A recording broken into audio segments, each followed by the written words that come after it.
Hello everyone, मेरा नाम अभिषेक सोनी है और स्वागत करता हूं आपका जीनियस क्लासेस ऑनलाइन स्टडी में। दोस्तों, हम 12th मैथ्स का चैप्टर नंबर 3 मैट्राइसेस आप व्यू पढ़ रहे हैं और आज हमारी क्लास नंबर 11 है। क्लास नंबर 11 में हम पढ़ेंगे properties of scalar multiplication of a matrix, मतलब एक आप व्यू का जो अदिश्य गुणन करते हैं उसके गुणधर्म। क्लास नंबर 8 में हमने सीखा था कि एक आप व्यू का अदिश्य गुणा कैसे करते हैं और आज क्लास नंबर 11 में हम पढ़ेंगे उस अदिश गुणन के गुणधर्म। कल हमने योग के गुणधर्म भी पढ़े थे। दोस्तों, ऐसा नहीं है कि ये बुक्स में नहीं दिए हैं। अगर किसी ने टॉपिक नहीं पढ़ाया है तो इसका मतलब ये नहीं कि बुक्स में नहीं दिए हैं, बुक्स में भी ये दिए हैं। पर ये इतनी सारी चीज़ें AIJ BIJ गुणा भाग देके बच्चे एकदम से इसको नहीं पकड़ पाते, लेकिन हम तो कल डिस्कस कर ही चुके हैं तो हमें तो कोई चीज़ अजीब नहीं लगेगी। तो माना कि ये देखकर कुछ समझ में नहीं आता, पर आज की क्लास का वीडियो देखने के बाद आपको ज़रूर समझ आएगा। आप बिल्कुल निश्फिक्र हो जाइए। बस आपने कल का वीडियो अटेंड किया हो, अगर कल का नहीं किया तो प्लीज़ पहले उसको अटेंड कीजिए आप। ठीक है दोस्तों? हाँ, शुरुआत करने के लिए मैं आपसे पूछ रहा हूँ कि अगर हम आपसे पूछते कि 3 इंटू ए प्लस बी क्या होता है, तो आपका सीधा सरल जवाब होगा, अरे सर क्या बात कर रहे हैं, 3 का ए में कर लीजिए 3a आ जाएगा, 3 का प्लस बी में करिए प्लस 3b आ जाएगा। बहुत ईजी चीज़ है ये दोस्तों। ये ईजी चीज़ आपको बहुत छोटे में समझाई गई और अब आपने इसको याद कर लिया है, आपको उसका नाम तक नहीं पता। इस जो गुणाकरण किया है अपन ने, 3 को ए को भी दे दिया, 3 को बी को भी दे दिया, मतलब वितरण कर दिया। इस नियम को दोस्तों हम वितरण नियम कहते हैं। कल से आपको बहुत सारे नियमों के नाम चले हैं पता। आशा करता हूँ कि नॉलेज में वृद्धि हो रही होगी। भाई 12th मैथमेटिक्स के स्टूडेंट हैं, नॉलेज में तो वृद्धि होनी चाहिए। तो 3 का ए में गुणा और 3 का बी में, इसको 3a + 3 इसको वितरण नियम कहते हैं। संख्याओं में तो ये होता है, हमने किया भी है। अब आव्यूह में होता है या नहीं इसको हम देखेंगे। जैसे मान लीजिए आपके पास k है, k into A plus B आपसे पूछा तो क्या आएगा, KA + KB। तो ये हमारा वितरण नियम है आव्यूह में। बस याद रखिए k का जिसका गुणा हम आव्यूह के योग में कर रहे हैं वो k एक अदिश है या एक अचर है, इस बात का विशेष ध्यान रखिएगा। हाँ, आव्यूह का गुणा आव्यूह में नहीं हो रहा, आव्यूह का गुणा आव्यूह में बाद में करेंगे। तो अभी हाल हम एक उदाहरण के रूप में देखते हैं। हम a ले रहे हैं कोई आव्यूह 1 2 3 4, b ले रहे हैं 2 5 1 7। सबसे पहले हम a + b निकालते हैं, मतलब इन दोनों को जोड़ते हैं। अब भाई जोड़ना तो इतना कॉमन हो गया, पर फिर भी देख लीजिए 1 + 2, सभी को ध्यान दे रहे होंगे अवयवों पर। इसके बाद आएगा 2 + 5, फिर आएगा 3 + 1, फिर आएगा 4 + 7। इनको हम जोड़ ले जल्दी से। 2 और 1 3 हो गए, 2 5 7, 3 और 1 4 और 4 और 7 11। अब हम निकालेंगे k into A plus B. कल भी हमने सेम एग्जाम्पल लिया था योग के लिए, अब गुणनफल के लिए ले रहे हैं k into A plus B हम निकाल चुके हैं। 3 7 4 11 गुणा कर लेंगे दोस्तों, 3 के 7 के 4 के और 11 के। ये हमारा आ गया k into A plus B. अब हम निकालेंगे दोस्तों जो दूसरी चीज़ है, मतलब हमारा जो RHS है KA + KB। k into A plus B हमारा आ चुका है, KA + KB। तो हमने k लिख दिया, अब हम a लिख देंगे। a हमारा वही है 1 2 3 4 प्लस फिर k लिख दिया हमने ये वाला, फिर b लिखेंगे हम 2 5 1 7। गुणा कर लेंगे दोस्तों, ध्यान दीजिएगा। k का 1 में गुणा किया k, 2 में किया 2 के, 3 में किया 3 के, 4 में किया 4 के, प्लस लगा लेंगे। फिर गुणा करेंगे, k का 2 में किया 2 के, 5 में किया 5 के, फिर k, फिर 7 में गुणा किया 7 के। अब दोनों को जोड़ लेंगे, यहाँ है k, यहाँ है 2 के, तो आ गया k + 2 के। यहाँ 2 के + 5 के, तो 2 के + 5 के। यहाँ 3 के है, यहाँ k है, तो यहाँ 3 के + k आ गया। 4 के और 7 के जोड़ेंगे, 4 के + 7 के, इनको जोड़ लेते हैं दोस्तों। k + 2 के हमारा हो गया 3 के, 2 के + 5 के हो गया 7 के, 3 के + k हो गया 4 के, 4 के + 7 के हो गया 11 के। ये सेम टू सेम आ गया, देख लीजिए आप, ये और ये। तो ये प्रूफ हो गया एक प्रकार से। तो ये प्रूफ नहीं हुआ दोस्तों, एग्जाम्पल के थ्रू हमने चेक कर लिया इसको। प्रूफ कैसे करेंगे दोस्तों? तो प्रूफ करने के पहले हम इसका कथन लिख लें, बिकॉज उदाहरण तो चलता है। कथन तो हमने कल भी लिखे थे हर नियम के, इसका भी लिख लेते हैं हम।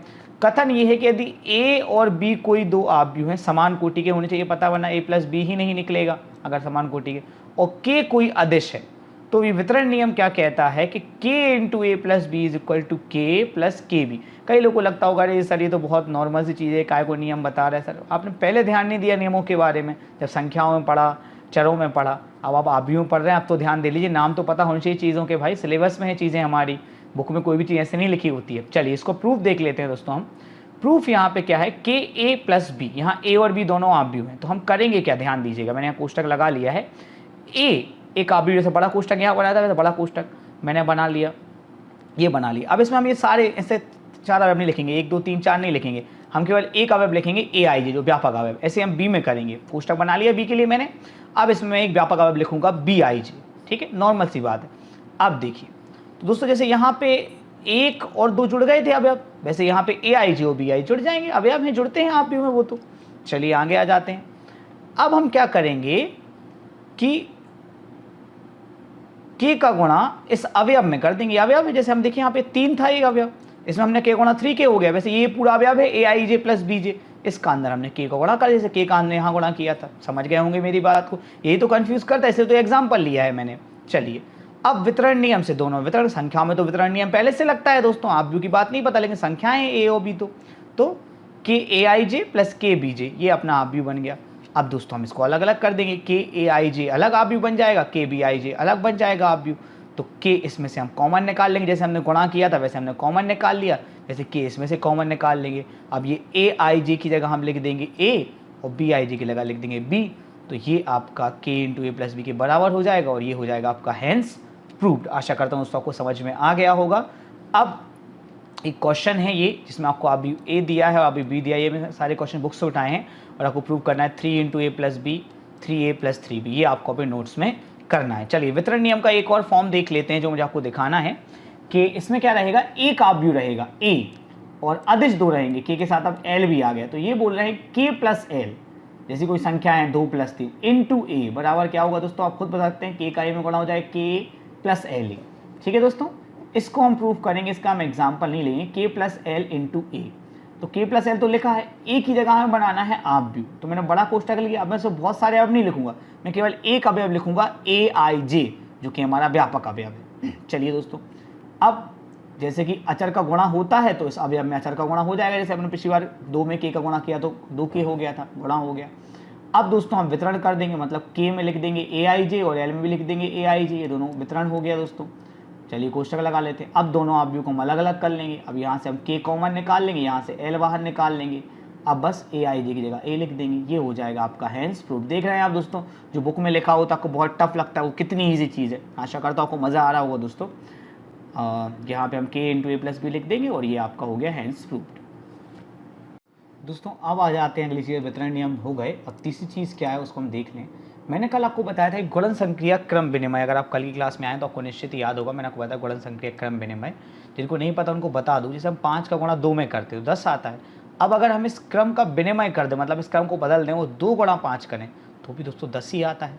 तो गुणन संक्रिया क्रम विनिमय होती है, हर संक्रिया नहीं होती। कल का वीडियो देखिए आपको समझ आ जाएगा।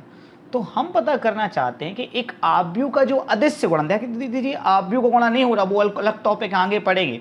तो आव्यूह का जो अदिश्य गुणा है क्या वो भी क्रम विनिमय का पालन करता है? तो जवाब है हाँ, एक आव्यूह का एक अदिश्य गुणन क्रम विनिमय नियम का पालन करता है। मतलब k इंटू ए बराबर a इंटू के, क्योंकि करते तो इन लास्ट में हम संख्याओं में ही गुणा है, तो ये पालन करता है। पर इसको देखना पड़ेगा उदाहरण से। हमने a लिया है 2 7 4 9, k इंटू ए हम निकाल रहे हैं, a का मान रख दिया। चलिए k का गुणा 2 में करेंगे तो भैया 2k आ जाएगा, 7 में करेंगे तो 7k, 4 में करेंगे तो 4k, 9 में करेंगे तो 9k। कितना ईजी है दोस्तों। अब हम निकालते a इंटू के, तो इसमें होगा कुछ नहीं दोस्तों, हम a आगे लिख देंगे और k पीछे लिख देंगे। अब भैया मैंने आपको बताया गुणन संक्रिया तो क्रम विनिमय, तो चाहे आगे से गुणा करो चाहे पीछे से गुणा तो वही आएगा। तो जैसे k का 2 में गुणा 2k आया था, वैसे 2 का k में गुणा भी 2k आएगा, 7 का k में गुणा 7k, 4 का 4k, 9 का 9k। तो ये तो एक से आएंगे ही दोस्तों, बहुत नॉर्मल सी बात है। पर नियम है, लिखना पड़ता है, रजिस्टर में प्रूफ लिखना पड़ता है, जो हमारे सिलेबस में वो काम हमें करना पड़ता है दोस्तों। माना क्या वो बहुत जल्दी अंडरस्टैंड है, अभी तो कोई अपवाद तो आया नहीं है। गुणनफल पढ़ेंगे 2 आव्यूह का, तब अपवाद आएगा। आ जाते प्रूफ पे दोस्तों, k इंटू ए, तो k इंटू ए हमें पता है भैया a का हमें क्या करना है, हमें तो अपना कोष्टक बनाना और उसमें ये बहुत सारे अवयव नहीं लिखने, 2 7 4 9 4 अवयव नहीं लिखने, एक अवयव लिखना है ए आई जे व्यापक। फिर भाई k का अंदर गुणा हो जाएगा, जैसे भाई k का 2 में गुणा हुआ था वैसे k का ए आई जे में गुणा हो गया। कौन सी बड़ी बात है। अब सर हम तो जानते हैं कि भाई संख्याओं का गुणनफल तो क्रम विनिमय का पालन करता है, इसमें तो कोई शक की बात है नहीं। तो बस हम क्या करेंगे, हम k इंटू ए की जगह a इंटू के लिख देंगे। फिर जैसे k अंदर गुणा किया था वैसे मैंने बाहर कर दिया। अब इस कोष्टक ए आई जे की जगह हम a लिख देंगे इंटू के, k इंटू ए बराबर a इंटू के, और ये क्रम विनिमय नियम हो जाएगा हेंस प्रूव्ड। बस दोस्तों इतने ही गुणधर्म हैं आव्यूह के अदिश्य गुणन में, और कोई गुणधर्म है नहीं। आपका बहुत बहुत धन्यवाद हमें ज्वाइन करने के लिए। आशा करता हूँ आपसे अगली क्लास में जल्दी मुलाकात होगी। जब तक हमारे चैनल को सब्सक्राइब कर लें। Thank you.